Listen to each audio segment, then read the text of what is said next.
কৃষ্ণ। আমাক আধ্যাত্মিকতা জ্ঞান এইটো কাৰণেহে লাগে যে আমি বেয়া ৰাস্তাই যদি গৈছোঁ, সেই ৰাস্তাটোত আমি গাড়ী মটৰ যেনেকৈ ব্ৰেক মাৰে তেনেকৈ আমি ৰৈ দিব পৰা এটা সিদ্ধান্ত ল'ব পাৰোঁ।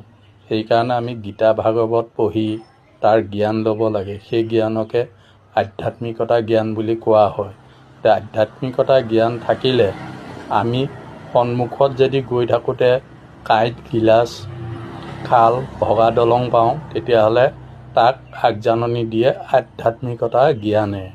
গতিকে আমি গাড়ী মটৰ যেনেকৈ ব্ৰেক মাৰি ৰখাব পাৰোঁ, তেনেকৈ আমি আমাৰ জীৱনত গতিশীলতাত গৈ থাকোঁতে আমি বেয়া সময়খিনিত কিছু স্থিৰে ৰ'ব পাৰোঁ।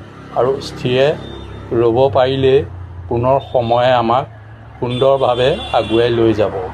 আজিলৈ আহিছোঁ, পুনৰ আকৌ ভিডিঅ' দ্বাৰাই লগ ভাগ হ'ম। কৃষ্ণ।